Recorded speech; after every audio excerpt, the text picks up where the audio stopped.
Hello and welcome to the channel. My name is Dr. Stephen Stokes and I've been in practice for 18 years. I own Advanced Pain Solutions in Southwest Florida. This is part 2 today of the GI, and we're going to talk about lower GI. Specifically, we're going to cover small intestine and the colon with related problems that you can have in those areas and some solutions that you can try on your own that are natural, that don't involve any prescription medications or a lot of negative side effects. The first thing we want to talk about is the small intestine.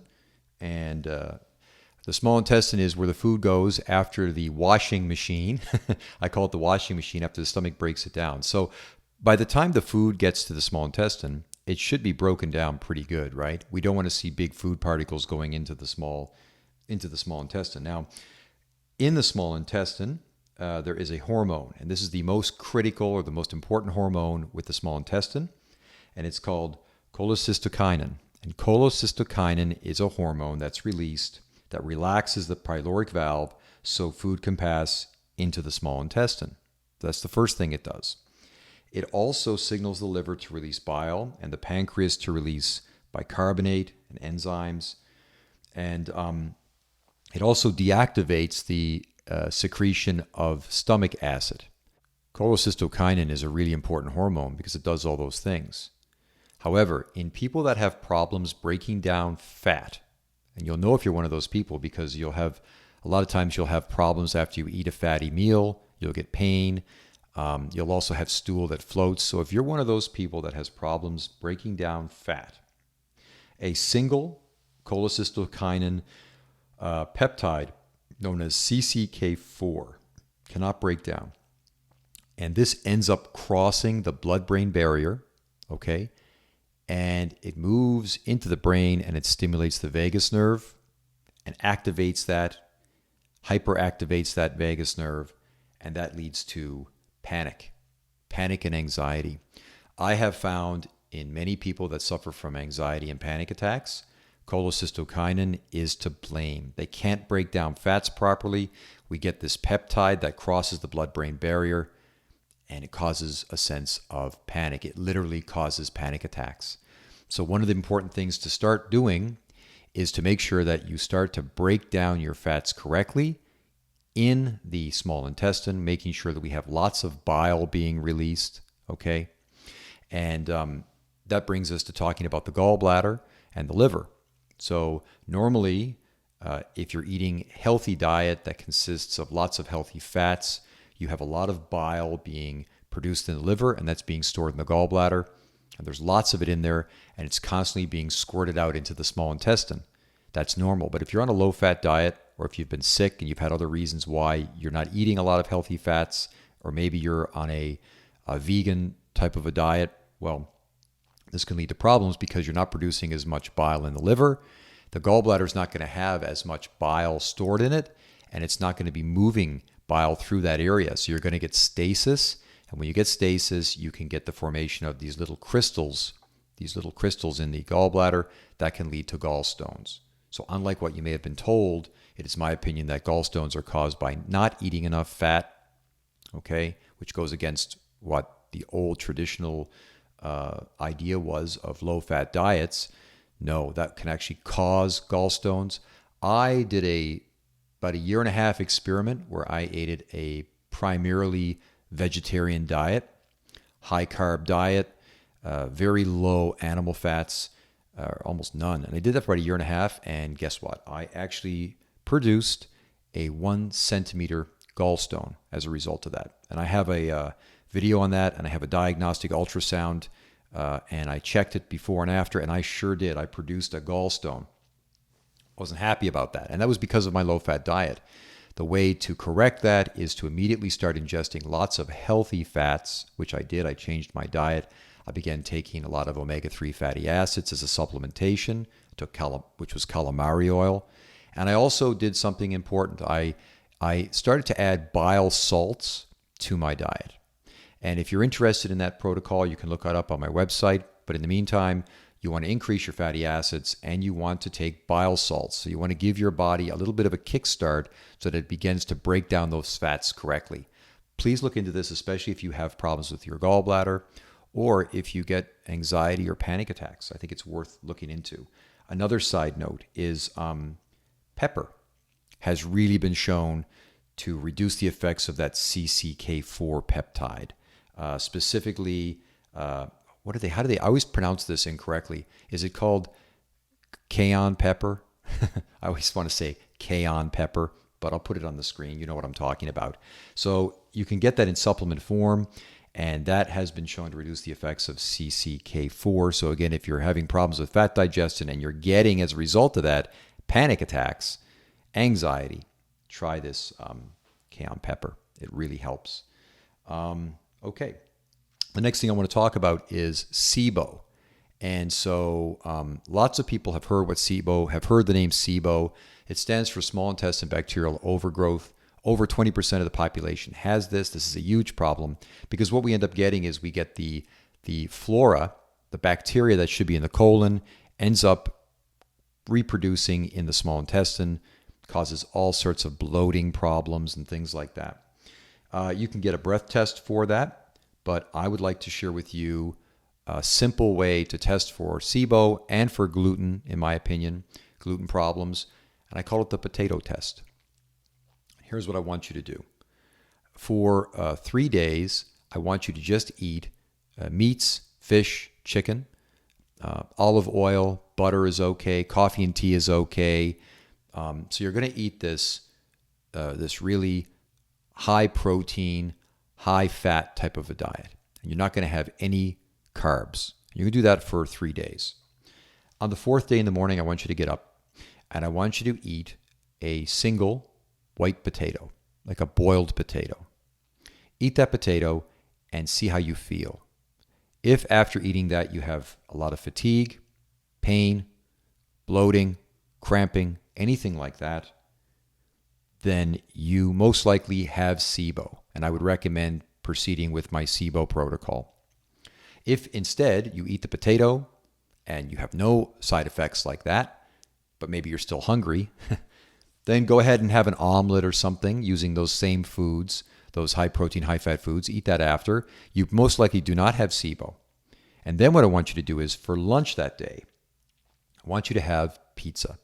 Like literally, go and get yourself the most delicious or most nasty, depending what your opinion is on this, the biggest piece of pizza. Eat the pizza with whatever you want on it and just stuff yourself with pizza. And after you eat the pizza, see how you feel. And if you're getting a lot of bloating, cramping, fatigue, maybe an increase in joint pain, then you most likely have a problem with gluten. And by the way, you can have problems with both SIBO and gluten at the same time. Lucky you, hey? But those are 2 simple tests that you can do that are inexpensive, right? And they really produce results that I've seen clinically that are the same as the breath test, honestly. So give that a try. Now, what happens if you test positive and you have SIBO, small intestinal bacterial overgrowth? What are we going to do? I have found traditionally that the first thing we want to do is stop eating any amount of sugars, carbs, starches, and fiber, right? Included in that. So that includes things like vegetables that normally we think of as being very healthy. We don't want to eat those things because those things are going to feed the bacteria that's already in the wrong place and make things worse. So immediately you want to go on a moderate protein, high fat diet like the one recommended by Duke University that's on my website. Free download there, by the way, you can get that. Get on that diet right away. The second thing we want to do is we want to begin taking Garlic Forte by MetaHerb. And Garlic Forte is going to be the answer to, while we're starving out those bacteria that are in the small intestine, we want to use the Garlic Forte because that is going to kill. That's going to kill the bad guys as well. And we're going to use Garlic Forte throughout the lower GI for lots of problems. We're going to use it also in the colon. So it's a great product. Get Garlic Forte. Start taking the Garlic Forte every day along with the diet. And we're going to do that for 4 to 6 weeks. 4 to 6 weeks to get a kill off of the bad bacteria and a starve off of that bad bacteria. Now, that is the plan for SIBO. Get that on that diet. You should start to feel better on that diet almost immediately and start taking the Garlic Forte to help kill off some of those bad bacteria. And by the way, this can take, I'm saying 4 to 6 weeks to see the results, but this can take a long time. And how do you know when to stop? You can always retest, right? You can always have the potato. Always do the potato test and see if it's helped. But in general, I have had patients, sometimes it takes 4 months, 6 months. I've had patients that take a year to get their small intestine back to where it needs to be. But at least this is going to give you a pathway, right? A direction to get that taken care of. Moving down. I'm trying to be quicker on these videos because someone commented that they don't like long videos. I'm trying, guys. I'm trying to give you the information as fast as I can. But I guarantee you that if you're suffering from SIBO or a problem in the lower GI, it doesn't matter about the time. You want to slow down, listen to what I'm saying. You want to get these products from Standard Process with a patient direct account. And you want to also communicate with me. Remember that you can reach out to me through email or text message or on my website or any way you want to get me. And I offer education on these items that may be able to really help you. Don't be afraid to reach out to me. Every week, maybe 8 to 10 people reach out to me and I offer them support. So that's a free service. It's something I do as a service. So keep that in mind. Let's move on to the large intestine, also called the colon, of course. Okay, so let's move on to the colon. Now, the colon really does two very important things. One is that it takes the matter that's in the colon and it dehydrates it, right? So it takes the water out of your waste and recycles that back to the body so we can use it. But the second thing it does is it produces a bunch of chemicals, a bunch of neurochemicals, such as melatonin. Actually, melatonin is 400 times greater in the gut than it is in the brain. That blew my mind when I heard that, and I still to this day have trouble believing it. But the fact is that your gut produces most of your chemicals that make you feel emotions and feel like you feel. So if your gut is off, depression, anxiety, ADD, all of these things that we call psychiatric disorders, it's my opinion that all of them are from the gut. In fact, my own personal opinion is that the cause of all disease is caused in the gut. Again, the gut is very important. And what does the gut do? It produces those neurochemicals, and in addition to that, it dehydrates the food. And what lives in the gut is a bunch of bacteria. We call it our microbiome, our flora. And that is a very diverse neighborhood. There's over 700 species of bacteria in there. And what happens is those bacteria, they ferment the food and they metabolize it into short-chain fatty acids, which we need for a bunch of things in our body. So there is this symbiotic relationship with the colon flora and with our bodies that we need them, and they kind of hang out and they help us.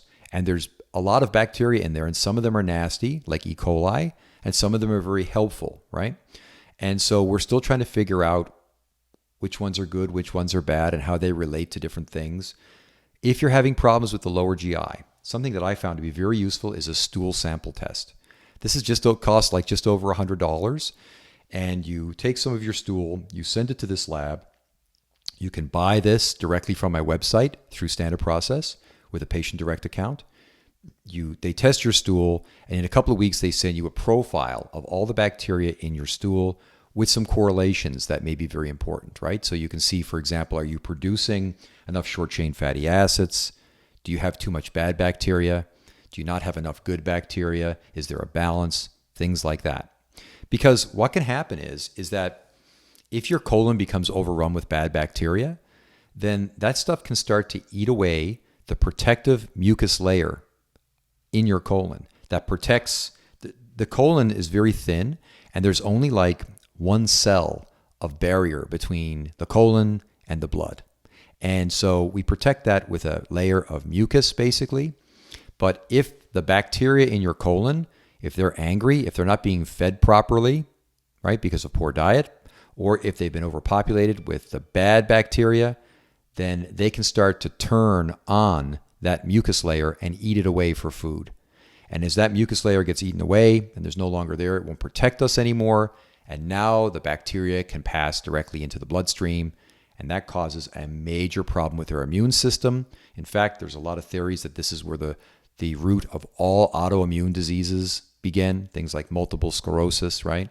So it's very important that we maintain the integrity of that gut barrier, protect our immune system from that, and keep ourselves healthy.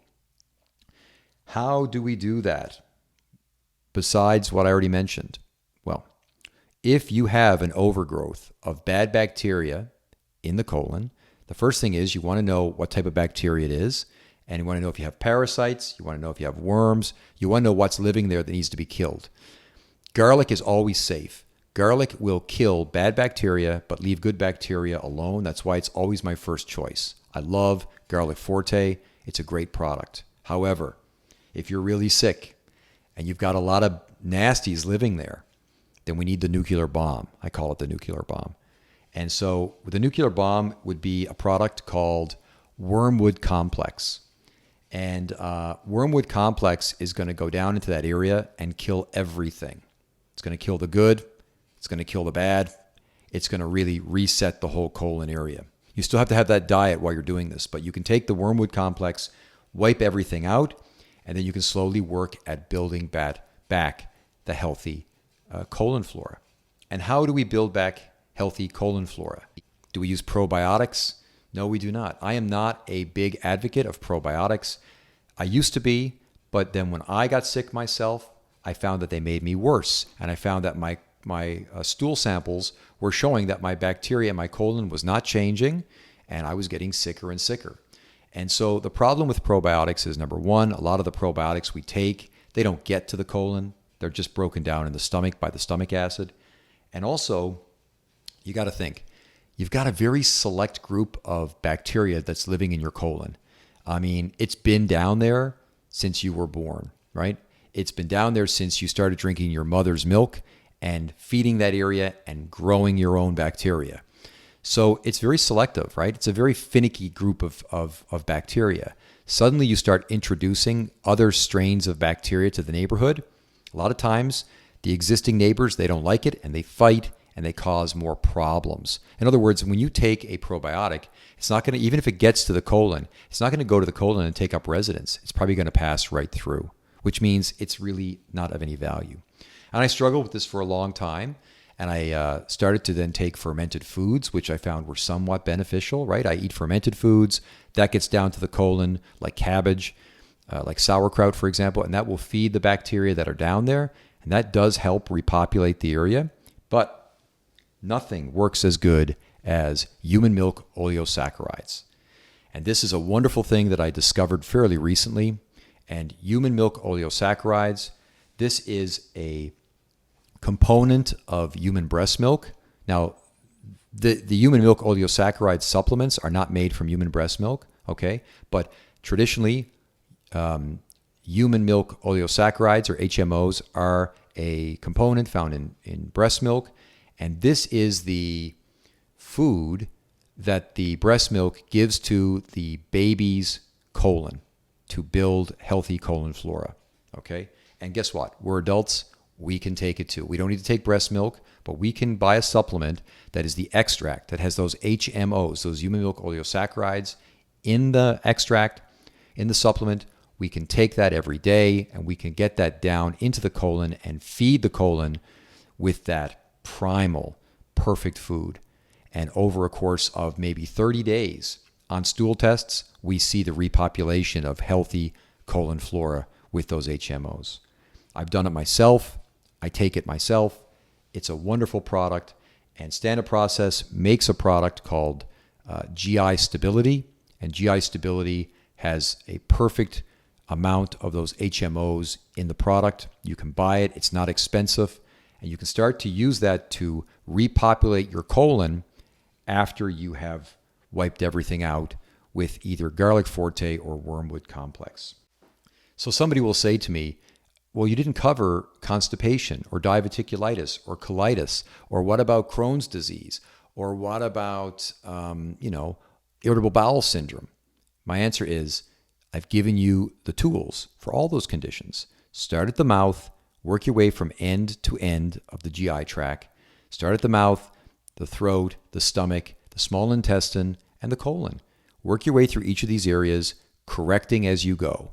And then once you get your entire GI system healthy, you shouldn't have those problems. So if you're having constipation, maybe it's because you are not digesting your food properly in the stomach. Maybe it's a simple matter of chewing your food or using Zypan, right? Extra acid supplementation, and so on and so on. So I encourage you to work through this simple roadmap that I've presented for the GI system. And I think that if you do that first, you create a healthier system, a healthier body, and a healthy body doesn't get sick, right? That's the philosophy. That's the way to approach it, as opposed to treating symptoms with medications, for example, that will get rid of the symptoms temporarily but not address the underlying cause of the problem. Thank you for watching the video. I appreciate your support. If you're interested in these topics or opening a patient direct account with Standard Process, you can get information on that on my website, www.drstephenstokes.com, where I have free downloads of my books and lots of other fun stuff. So thank you for watching, and we'll talk again soon.